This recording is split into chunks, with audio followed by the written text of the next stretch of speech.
할렐루야. 오늘 죽음의 권세를 이기시고 잠자는 자들의 첫 열매 되시며 3일 만에 부활하신 예수님의 부활절입니다.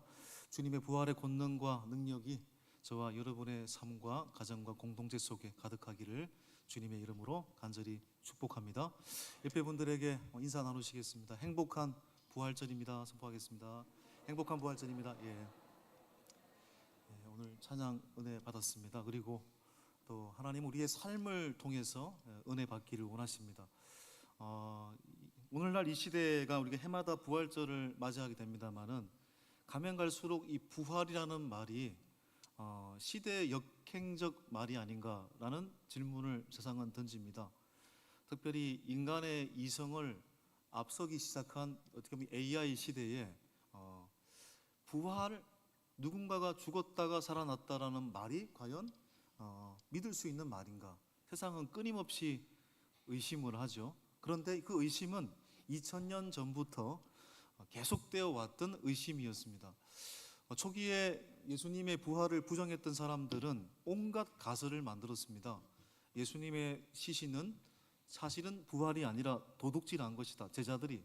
그런데 이게 말이 안 되는 게 예수님의 십자가 앞에서 끊임없이 부인하고 도망갔던 제자들, 작은 비자 앞에서도 나는 주님의 제자가 아니다라고 부정했던 그 제자들이 어떻게 용감하게 로마 군병들의 감시를 피해서 주님의 시신을 도둑질할 수 있겠습니까? 말이 안 되는 이야기죠. 또 실신설이 있습니다. 주님은 잠시 기절했다가 3일 만에 부활하신 것이다. 이것도 말이 안 되는 것이, 예수님께서는 옆구리에 로마 군병의 창에 찔려서 물과 피를 다 쏟아 부으셨습니다. 다시 말해 온전한 죽음을 맞이했다라는 얘기죠. 그러니 잠시 실신했다라는 말도 성립이 되지 않습니다. 우리가 어떤 사실이 진짜 진실인지를 알기 위해서는 그 반대 상황을 가정할 필요가 있습니다. 철학에서도 무신론적 논증이라는 방법이 있는데 이 방법으로 접근해 보면 신은 존재한다가 됩니다, 사실은. 그리고 가정법이라는 것으로 한번 생각을 해 보면요, 예수님께서 부활하지 않으셨다 한번 가정을 해 보십시오. 자, 그러면 주님의 제자들이 세상으로 흩어져서 다 순교를 했습니다. 사도 요한을 제외하고는. 그건 어떻게 설명을 하겠으며 2000년 동안 존재한 주님의 교회는 어떻게 설명할 수 있겠습니까? 그게 더 설명하기가 어렵습니다. 또한 수많은 목격자들이 증언되고 증인이 있다는 걸 우리는 알고 있습니다. 고전 15장에서 사도 바울은 목격자를 기술하고 있습니다. 부활하신 예수님께서는 게바에게 보이셨고 12제자에게 보이셨고 일시에 500여 형제에게 보이셨다. 이게 정말 중요한 내용이죠. 한 번에 일시에 500명이 한꺼번에 봤다라는 얘기입니다.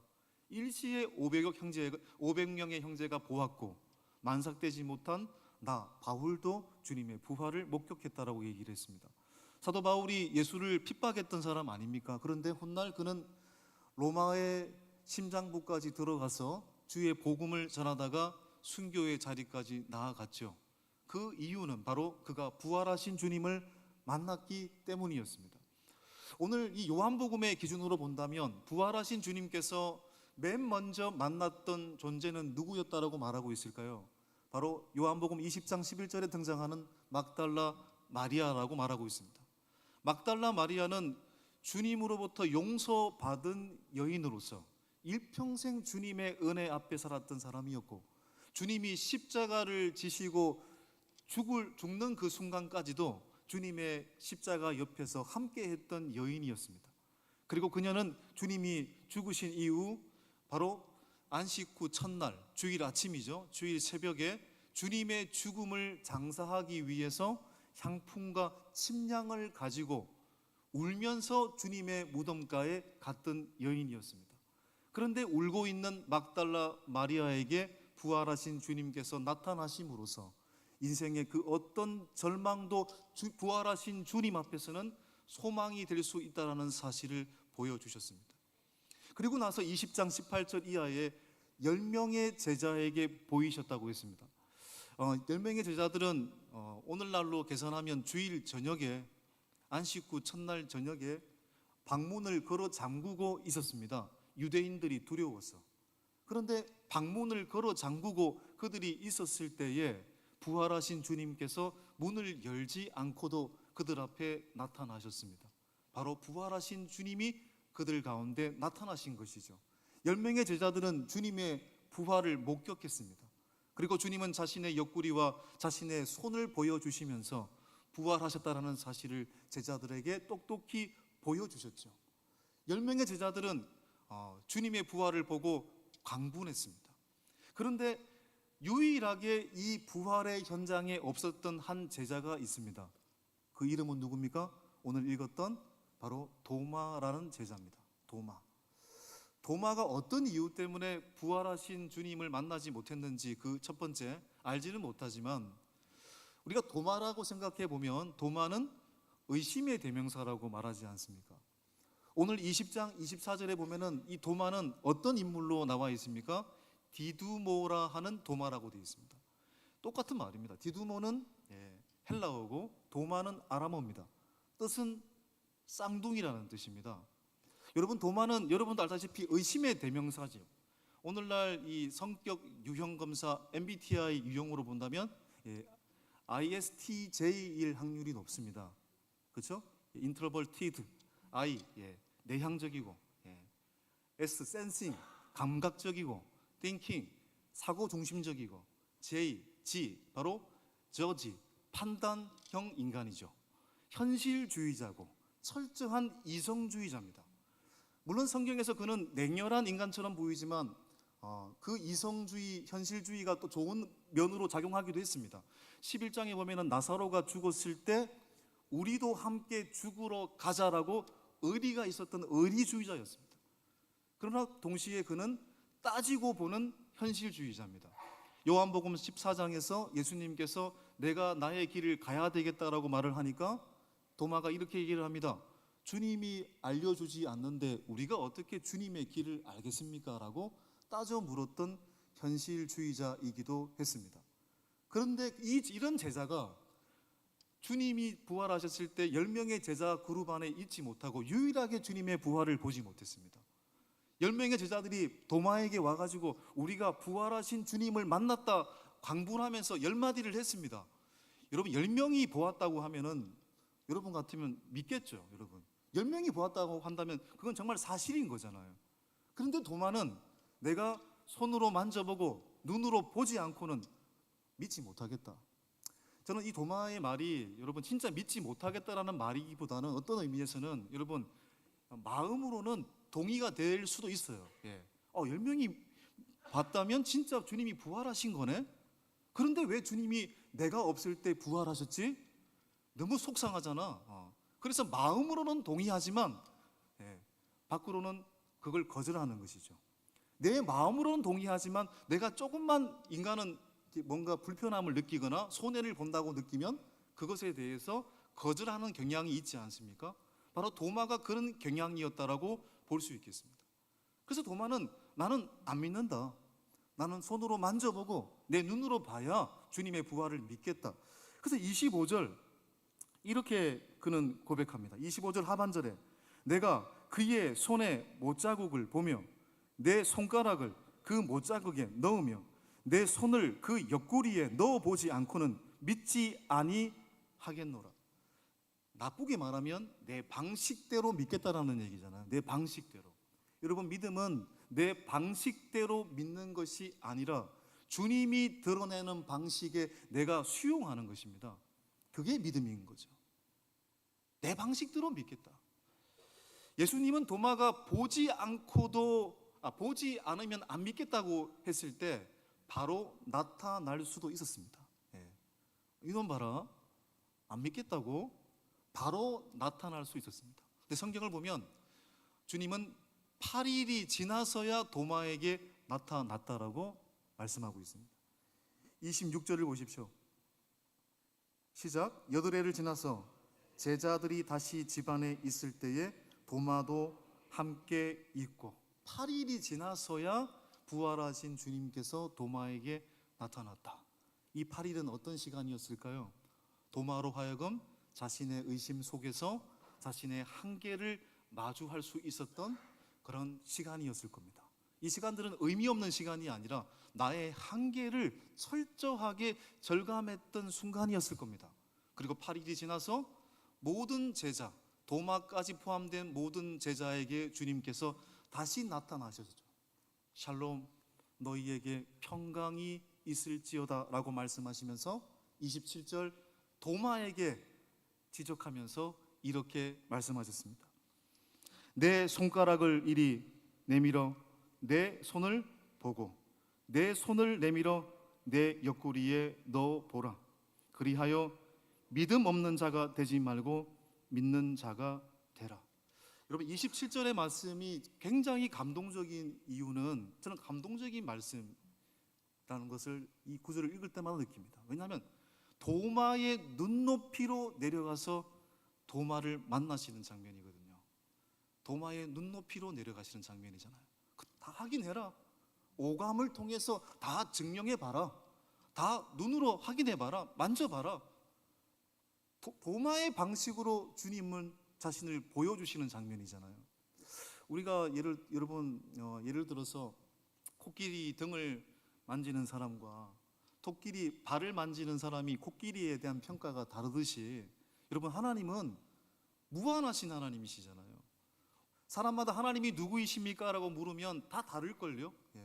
하나님은 무한하신 하나님, 전능하신 하나님, 전지하신 하나님, 치유의 하나님, 위로의 하나님, 무소부재하신 하나님, 사랑이 많으신 하나님, 아버지처럼 넓으신 하나님, 어머니처럼 섬세하신 하나님, 하나님에 대해서 365일을 말해도 하나님을 다 열거할 수 없습니다. 그것이 우리가 믿는 하나님입니다. 우리는 하나님의 한 티끌만 알 뿐이죠. 그런데 무한하신 하나님이라는 말은 무한하신 하나님이 각 사람을 만나는 방식이 다르다라는 걸 의미하는 것입니다. 제가 2007년도에 이 교회에서 이제 중고등부 사역을 같이 했었는데 그때 제가 좀 충격을 받은 게 여름에 제가 연합 수련회로 이제 아이들과 같이 수련회를 떠났습니다. 그때 용인의 명지대학교로 간 걸로 제가 기억이 나는데 그런데 이 3일째가 됐습니다. 3일째가 되었을 때 이제 관광버스에 우리가 12시에 이제 탄다고 얘기를 하고 예약을 한 상태죠. 근데 예배가 12시가 돼도 안 끝납니다. 1시가 돼도 안 끝나더라고요. 근데 11시 30분부터 목사님이 때를 쓰셨어요. 방언을 안 받는 사람은 안 보내겠다라고 문을 잠궈 버렸습니다. 제가 30분, 한 40분 제가 듣다가 딱 데리고 나왔습니다, 여러분. 저는 그건 진짜 잘못되고 너무너무 위험한 방식이라고 생각을 했습니다. 죽어도 방언을 못 받는 사람도 있어요, 여러분. 최일도 목사님 같은 분은 방언을 받지 못한 분이시거든요. 방언은 은사죠. 100% 받을 수 있는 은사가 아닐 수도 있는 겁니다. 하나님은 획일화된 하나님이 아니시죠. 하나님은 만나는 방식이 사람마다 다 각각입니다, 여러분.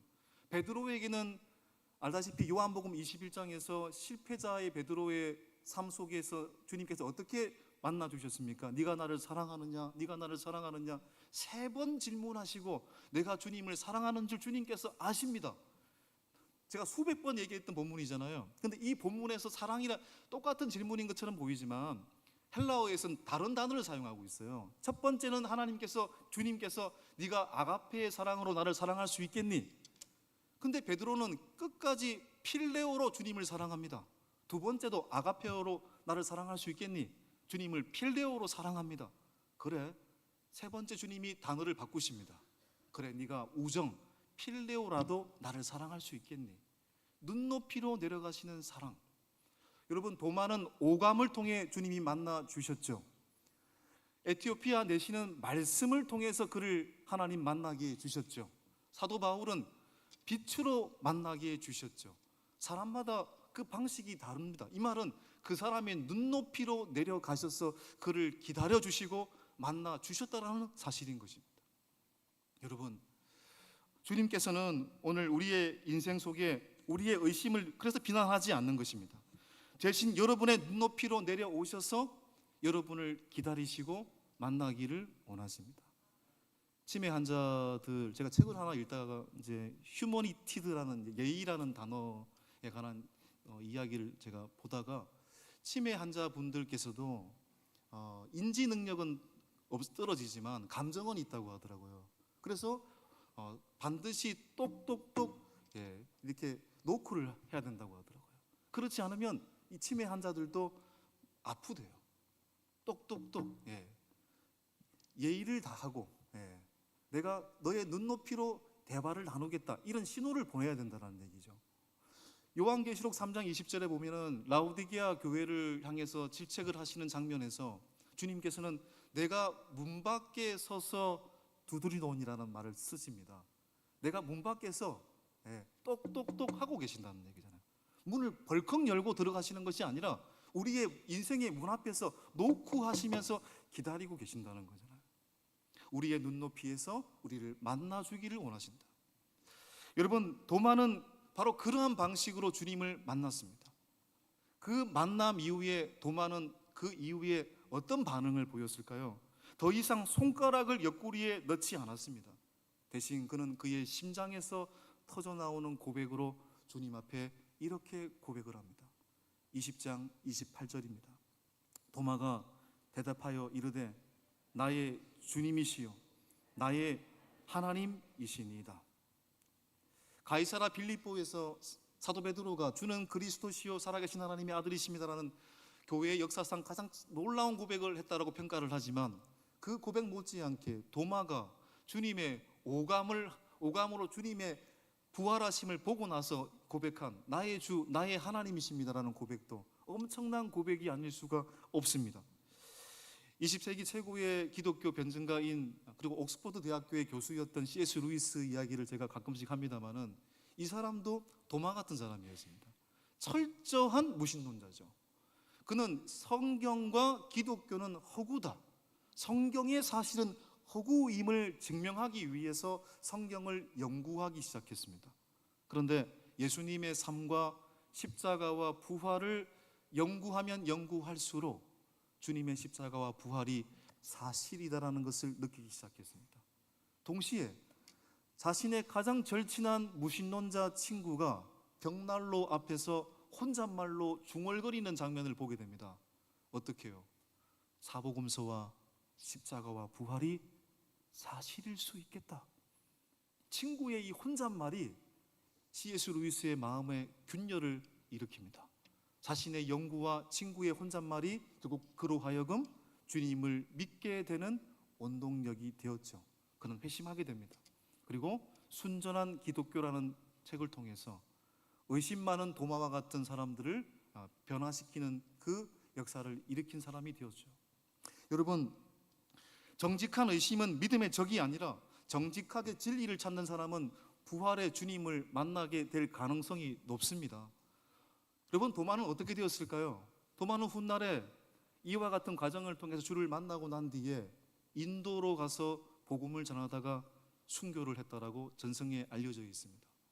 가장 의심 많은 사람이, 가장 이성적인 사람이 주님을 만나면 가장 강력한 부활의 증인이 된다는 것을 알게 되는 것입니다. 자, 그런데 주님은 여기서 끝내도 되는데 29절에 보면 이런 도마에게 한마디를 덧붙이십니다. 29절 시작. 너는 나를 본고로 믿느냐? 보지 못하고 믿는 자들은 복되도다. 보지 못하고 믿는 자들은 복되도다. 이 말씀은 맹목적인 믿음을 강요하는 것이 아니라 이미 우리의 인생에 주신 은혜의 스티그마, 은혜의 흔적이 있는데 야, 그것만으로도 충분하지 않니? 라는 이야기입니다. 네가 하나님의 은혜로 여기까지 왔지? 그것만으로도 충분하지 않니? 이사야서 43장은 바벨론 포로 시절에 이스라엘 백성들에게 주셨던 말씀이었습니다. 이사야 43장 19절에 보면은 이런 말씀이 있습니다. 시작. 보라, 내가 새 일을 행하리니 반드시 내가 광야의 길을 사막의 강을 내리니.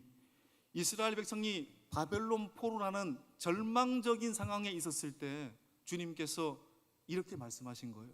내가 사막에서 강을 냈고 광야에서 길을 내지 않았느냐? 다시 말해, 너희 선조들을 봐라. 너희 선조들을 내가 어떻게 인도했을까? 물이 없을 때 물을 나게 했고 사막에서 강물을 냈고 광야에서 길을 내지 않았느냐? 그걸 너희들이 보지 않았느냐? 듣지 않았느냐? 그렇다면 그것만으로도 충분하지 않니? 그것을 믿는다면 앞으로 보이지 않는 이 세상도 너희들 나에게 맡기며 살 수 있지 않겠니? 라는 이야기인 것입니다. 이미 우리 인생의 많은 고비마다 하나님께서는 길을 내셨고 강물을 내셨습니다. 우리에게 은혜라는 스티그마, 흔적을 주셨습니다. 여러분, 여기까지 달려오신 것은 누군가의 도움 때문이죠. 내 홀로 여기까지 무조건 왔다라고 믿는 사람은 없을 겁니다. 그럼 누군가는 누가 보냈습니까? 하나님이 보내셨죠. 그 상황은 누가 여셨습니까? 하나님이 그 상황을 열어주신 거죠. 알고 보면 하나님의 은혜와 은총 없이 여기까지 온 사람이 어디에 있겠습니까? 그러므로 네가 과거의 그 은혜를 기억한다면 보이지 않는 미래도 나에게 맡길 수 있지 않겠니? 너에게 베푼 그 은혜를 네가 기억한다면 보이지 않는 내일도 네가 맡길 수 있지 않겠니? 라는 이야기가 되는 겁니다. 사랑하는 여러분, 우리는 2026년 굉장히 어려운 시대를 살고 있습니다.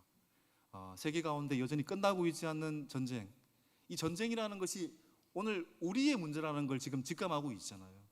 기름 뭐 더 싼데 넣는다고 줄 서 있는 장면 제가 봤거든요. 제가 한번 그 어디 두땡이 주유소에 갔는데 제 앞에서 기름이 멈췄습니다. 오늘 다 팔았다고 돌아가라고 하더라고요. 야, 이게 진짜 전쟁이 나의 전쟁이구나. 우리가 개인적으로도 어려움을 겪을 때가 많았고 공동체적으로도 광야와 사막의 길을 건너는 사람들도 적지 않을 겁니다. 이때 우리는 도마처럼 주님 보여주십시오. 만지고 제가 믿겠습니다. 이스라엘 백성처럼 사막에서 광야에서 물을 터뜨려 주셔야 내가 믿겠습니다 라고 우리는 울부짖을 수도 있습니다. 그런데 여러분, 그렇지 않죠. 이미 베푸신 하나님의 은혜가 있다면 그 은혜를 믿고 보이지 않는 미래도 맡기는 것, 그것이 보지 않고도 믿는 자의 복인 줄 믿습니다. 이 부활의 아침에, 이 부활의 계절에 저는 저와 여러분이 광야와 사막의 길을 걸어가지만 의심 많았던 도마가 주님을 바라보고 믿고 난 뒤에 고백했던 나의 주님, 나의 하나님, 부활하신 주님을 찬양합니다. 이 고백이 저와 여러분의 고백이 되기를 간절히 소망합니다. 바라기는 과거의 은혜, 베푸신 은총만으로도 앞으로 보이지 않는 세상 속에서도 부활하신 주님을 온전히 의지하는 자들이 될 수 있기를 소망합니다. 그럴 때 주님께서는 반드시 저와 여러분의 인생의 광야 속에 길을 내시고 여러분의 인생의 사막 속에 강물을 내시는 부활의 권능의 하나님이신 줄 믿습니다. 부활의 능력이 저와 여러분의 삶 가운데 충만하기를 주님의 이름으로 간절히 축복합니다.